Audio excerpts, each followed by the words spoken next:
Good evening. How does our Zen practice guide us in dealing with the pain and suffering of the world? That's the question I'd like to pose before us now. When we look around us, we see so much pain and suffering. Opening any of the news media, we see what's happening in Ukraine, and we are appalled at the brazen murder and destruction that is happening by a big bully toward a small nation. When we look around us, we know some people who have been stricken with COVID, or even perhaps who have died of it. There are now more than almost 6 million in the world who have died from COVID. And in this country, the United States, the figures are almost 1 million. And so on with so many other countries. So much suffering. How does our Zen practice guide us in taking all that?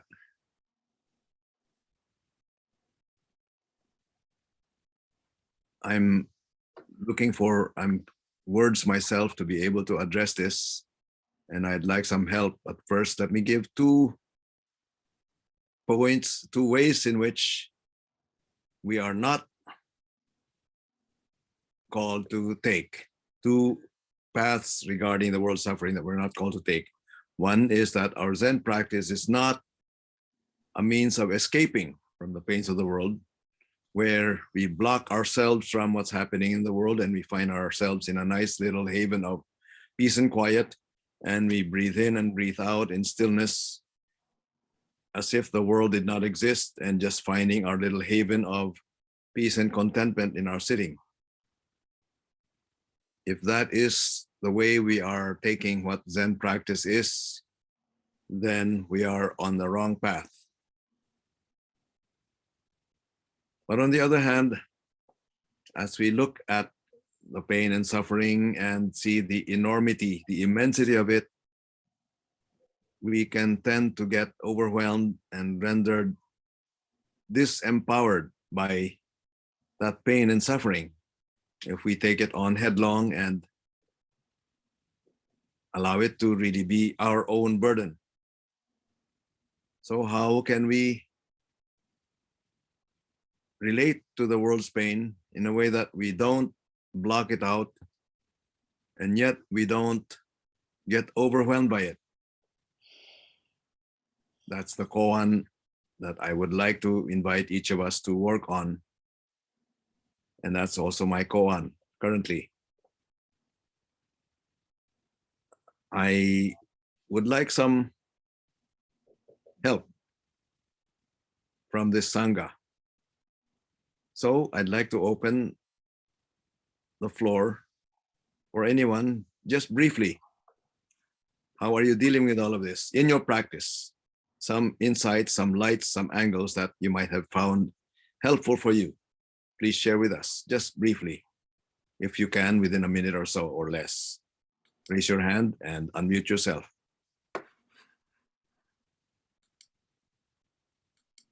Yes, Maxine.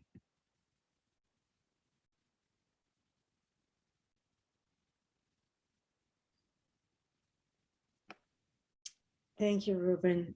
I'll just share what I did. I post on LinkedIn on Tuesdays, and I had no clue what I wanted to write today. And what came to me was that what I can do here is I can be kind to people. I can listen to people. I can be watchful of my judging. And it was important for me to write that and to believe that possibly that little bit can can help. That's all. Thank you, Maxine. Other voices?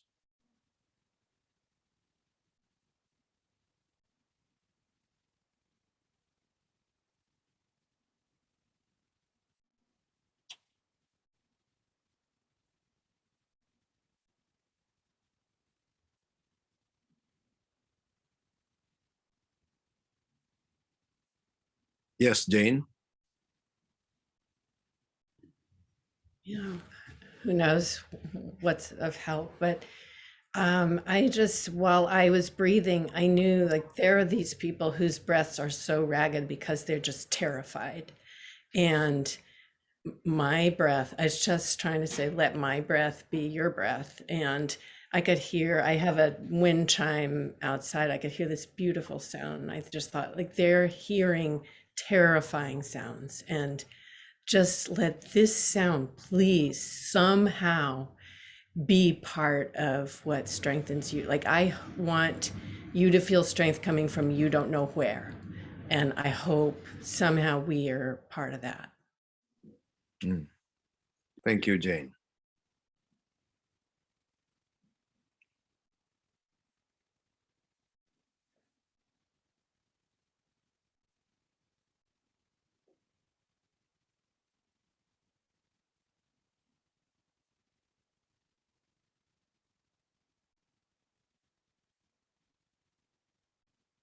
Katie? Oh, yes, Katie. So the thoughts that are coming up to me are pray for our enemies. Whatever's going on in Putin's head, those are parts of him that are struggling, and who knows, but we're all, I mean, just hoping that, well, I don't know, just that it's parts of him. He's not at his core is not a bad person, but definitely has parts that are causing a lot of damage. And he's not alone.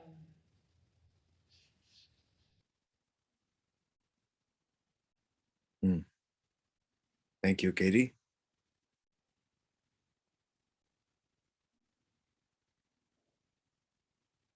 Is that Jill raising your hand?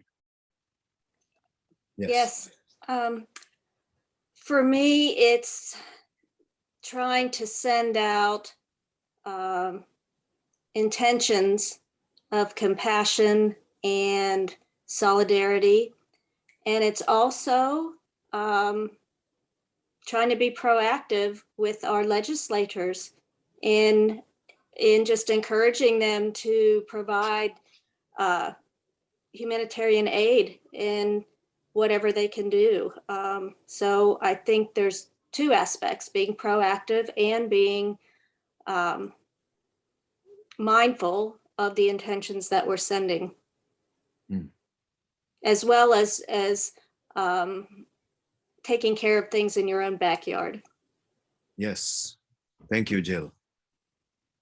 Daniel.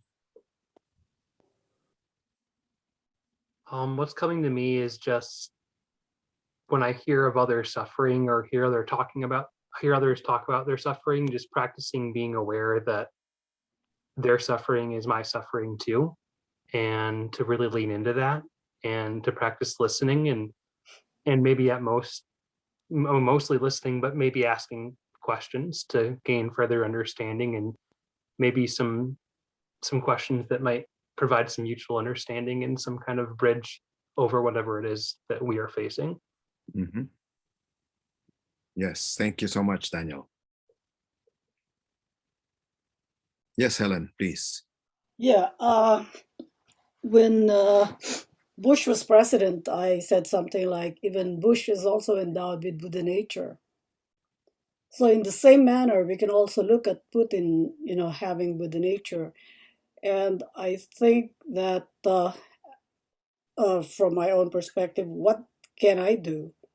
It's really hard to be proactive So I was just thinking, even in the sitting itself, and there's such a thing as what we call the ripple effect. And I think Jane has said that already.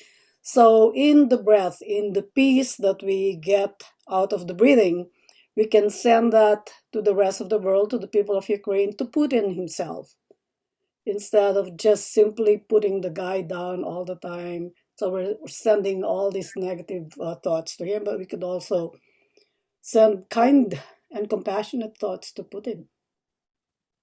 Thank you. Thank you. I wish we could have more time, but we are now at our point of closing. I have no quote words of wisdom to conclude this. I am just sharing with you a koan that is before me that I would like to but it's something that we cannot help but face in our own practice. And thank you for helping by giving your perspective and how you are addressing it yourself. There's the bell. Thank you. Sorry. I did not mean to do that. Sure. Thank you so much. This is a common koan that I'd like to invite everyone to continue to practice with. And we may have another occasion to share the angles that have helped us in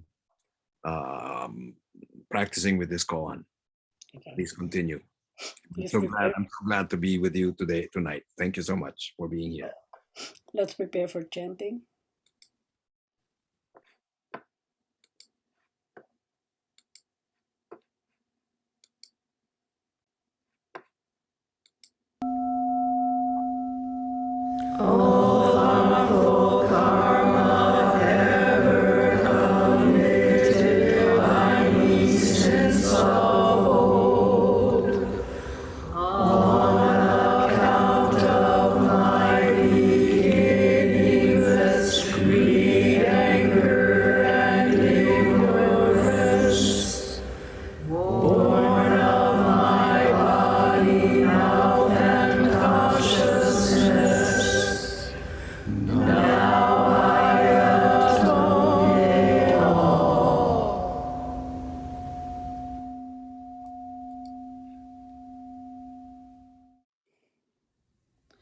The heart of the perfection of great wisdom sutra.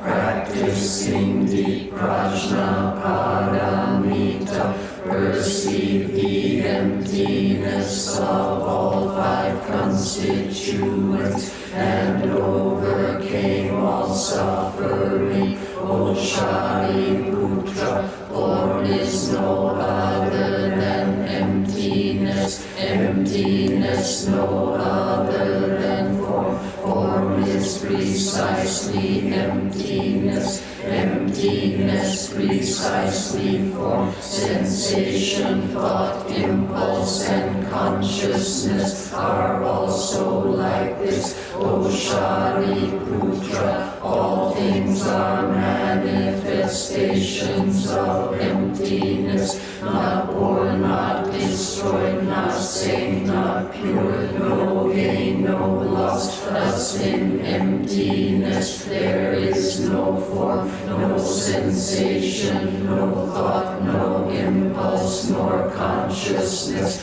no eye, ear, nose, tongue, body, mind, no color, sound, smell, taste, touch, thing, no realm of sight, no realm of consciousness, no ignorance, no ending to ignorance, no old age and death, no ceasing of old age and death, no suffering, no cause of suffering, no ending to suffering, no path, no wisdom, and no gain, no gain. Thus Bodhisattvas live this prajna paramita with no hindrance of mind, no hindrance, therefore no fear, far beyond all delusion.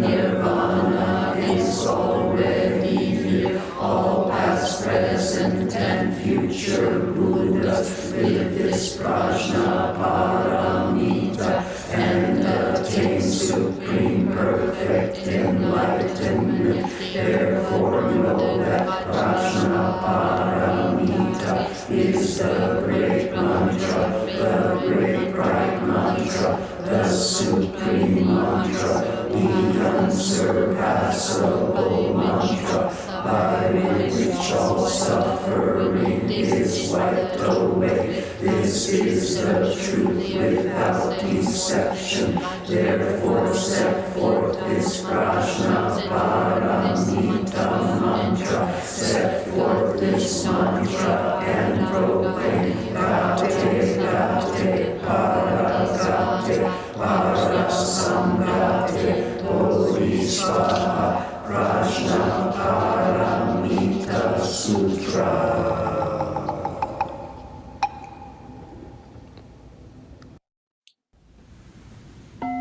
The four vows of the Bodhisattva. Sentient beings are numberless. I vow to free them. Delusions are inexhaustible. I vow to end them. The dark gates are boundless. I vow to enter them. The enlightened way is unsurpassable. I vow to embody it. Sentient beings are numberless. I vow to free them. Delusions are inexhaustible. I vow to end them. The dark gates are boundless. I vow to enter them. The enlightened way is unsurpassable. I vow to embody it. Sentient beings are numberless. I vow to free them. Delusions are inexhaustible. I vow to end them. The dark gates are boundless. I vow to enter them. The enlightened way is unsurpassable. I vow to embody it. All Buddhas throughout space and time, all honored ones, Bodhisattvas, Mahasattvas, wisdom beyond wisdom, Mahaprajnaparamita.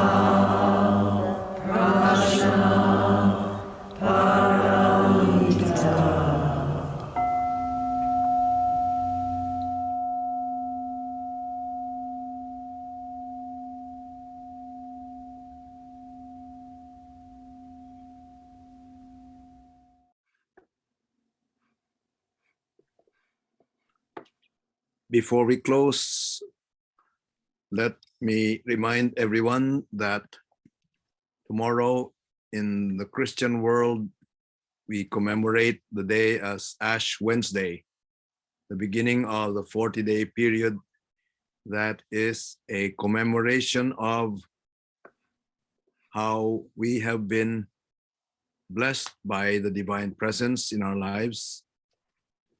It would need another hour to be able to explain the theological elements of that, but just briefly, I invite everyone, whether you are Christian or not, to join in solidarity with those who are entering these 40 days with a sense of enhanced mindfulness and recollection of our solidarity with the sufferings of the world.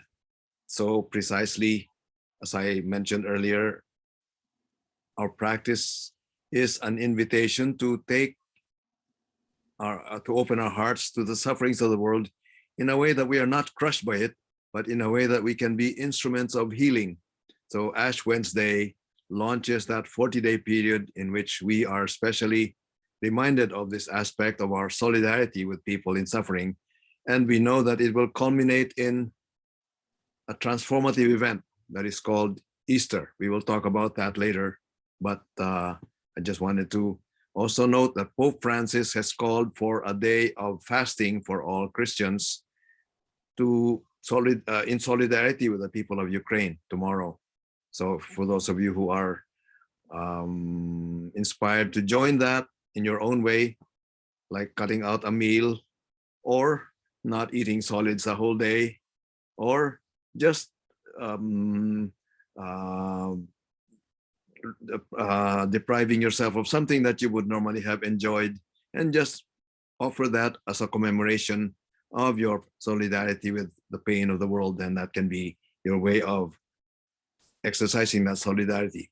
But it's not just so much giving up chocolates, as someone said about Lent. It's not so much about what you give up, it's what you give. So I invite everyone to take that spirit of Lent as seeing how we can give ourselves to the world, to be a participant and in solidarity with suffering, to become a wounded healer. So thank you. Helen, do you have a word also to add, please? Oh, I forgot. But anyway, in April we will not have a day of Zen because we had moved the session from May to April. I think that's the only announcement. Of course, at the end of the month we will have our day of Zen, and we might start sitting in the Zendo on Tuesdays and Thursdays, but it will still be hybrid. Thursdays. No, I mean Tuesdays and Tuesdays and Sundays. Sorry. Mhm. Tuesdays Thank you. and Sundays. Thank you. We'll have our final bow.